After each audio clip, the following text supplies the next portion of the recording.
आज सर ने जिसका जिक्र किया जाना साहब के जो कमांडर नेशनल स्ट्रेटेजिक कमांड है, इसकी तख्लीक की जो तजवीज़ है, इस पर ज़रा रोशनी डालेगा आम अल्फाज में नाजरीन को समझाने के लिए।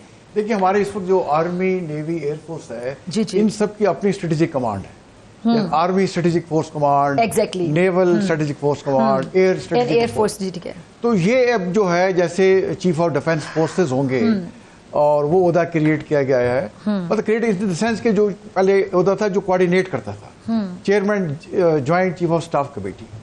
अब ये उसकी जगह पूरी दुनिया में, जैसे जनरल गुलाम मुस्तफा साहब कह रहे थे, अमेरिका की मिसाल लें, चाइना के लिए, रशिया के लिए, फ्रांस के लिए, यूके के लिए, इवन इंडिया आज से 5 साल पहले ये ओहदा क्रिएट कर चुका है। ठीक है। और अभी जो त्रिशूल एक्सरसाइज हो रही है उसमें आर्मी, नेवी, एयरफोर्स के अलावा साइबर उनकी कमांड हिस्सा ले रही है, उसमें उनकी स्पेस कमांड हिस्सा ले रही है, उसमें उनकी लॉजिस्टिक कमांड हिस्सा ले रही है। ठीक है।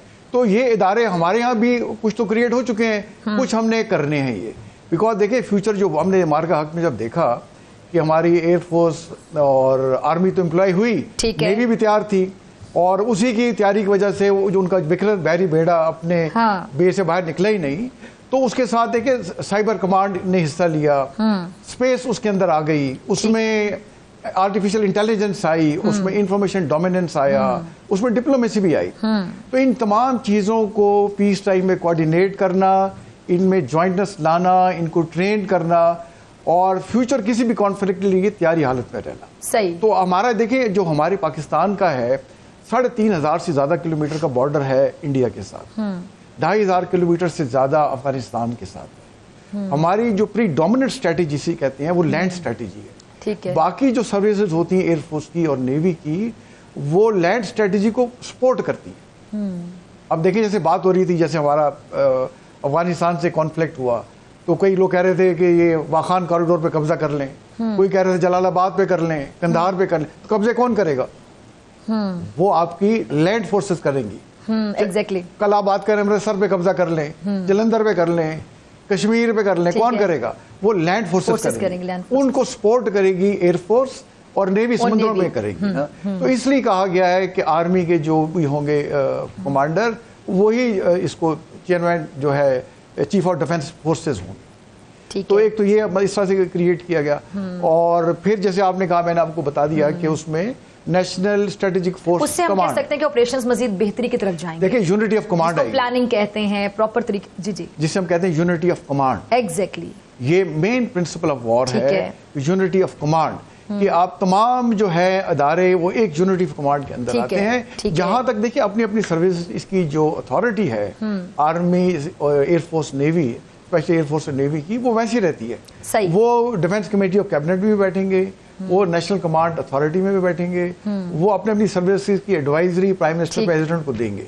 ये ओहदा जो है ये सिर्फ उनको जो है पीस टाइम में उनको ज्वाइंटनेस क्रिएट करेगा, उनकी प्लानिंग करेगा और उन्हें वॉर के लिए तैयार करेगा। जनरल साहब, अभी जनरल साहब कह रहे थे कि तारिक साहब चूंकि पढ़ाते भी रहे हैं, तो जरा इस पे ज्यादा रोशनी डालेंगे, डिटेल में जरा बताइएगा। जी देखिए, जहां तक इंडिया का तल्लक है जी, उन्होंने ऑलरेडी, जैसे हमने सेंट्रल कमांड बनाई हुई है, एक हमारी सदर्न कमांड है, और इंडिया ने ये कमांडें हमसे पहले बना ली थी। उन्होंने नदरन कमांड बनाई है, वेस्टर्न कमांड है, उनकी भी सदर्न कमांड है, उनकी ईस्टर्न कमांड है, और वेस्टर्न कमांड मैंने पहले ही जिक्र कर दिया। अब वो बात कर रहे हैं नदरन थिएटर कमांड की, और दूसरी वेस्टर्न थिएटर कमांड। सही। और मैरीटाइम जो है थिएटर कमांड। ठीक है। तो मैं इत्तेफाक करता हूँ जनरल गुलाम मुस्तफा साहब से कि देखिए, हमने मक्खी पे मक्खी नहीं मारनी। ठीक है। अब अगर हमारे सिचुएशन स्टेबलाइज नहीं होती वेस्टर्न बॉर्डर पे, तो हम एक वेस्टर्न कमांड भी बना सकते हैं। ठीक है। तो ये चीजें देखिए इवॉल्व होती रहती हैं। अब ये पौधा जो क्रिएट किया गया है चीफ ऑफ डिफेंस फोर्सेस, उसका ये काम है कि थ्रेट को एवेल्युएट करें, एनवायरनमेंट को उसको कंक्लूड करें, और उसके मुताबिक चीजों को जो है उसके मुताबिक अप्रोप्रिएट मेजर्स लेते रहें। तो ये बड़ा एक खुशाइंद बात है कि चीफ ऑफ डिफेंस फोर्सेस का, बिकॉज हम अब इन सिंक हो गए दुनिया जो बड़े ममालिक कर रहे थे। ठीक है। और इससे हमारी जो कॉम्बैट वर्दीनेस है वो बढ़ेगी। ठीक है। तारिक साहब का लास्ट कमेंट। देखिए, मेरा कमेंट ये है कि जो 27th अमेंडमेंट की जो टेबल हुई है, इसकी 48 क्लासेस है। ठीक है। और ये बात हम जो कर रहे हैं इसमें CDF वगैरह की, ये उसकी 44th क्लॉज है। ठीक है। इससे पहले 43 क्लॉजेज है। ठीक है। और 45th भी है, 46 भी है, 47 भी है, 48 भी जी। है, उसके बारे में हम बात नहीं कर रहे। ठीक है। भाई वो बात कर रहे हैं मुल्क में यकसा निज़ाम तालीम लाने की, यकसा निज़ाम सेहत लाने की, वो यकसा एग्रीकल्चर पॉलिसी की बात कर रहे हैं, ठीक है, वो सेंसस की बात कर रहे हैं।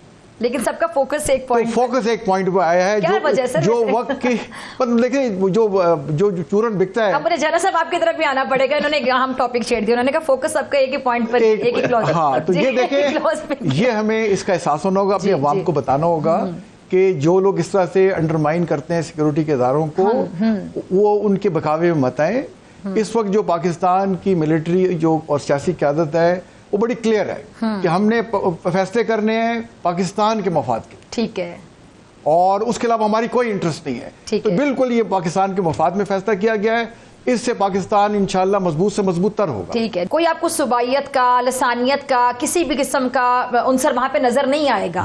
जी सर, सबकी पहचान एक पाकिस्तान। देखें, सबकी पहचान पाकिस्तान, पाकिस्तान का मतलब क्या है? ला इलाहा इल्लल्लाह। और देखें पाकिस्तानी अफवाज का मोटो क्या है?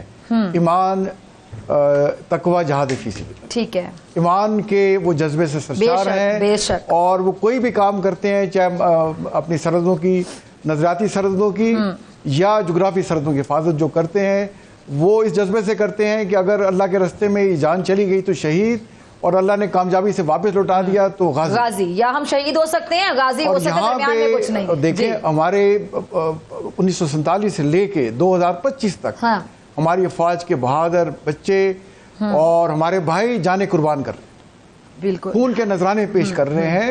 तो हमारे और फौज में कौन है? अवाम है।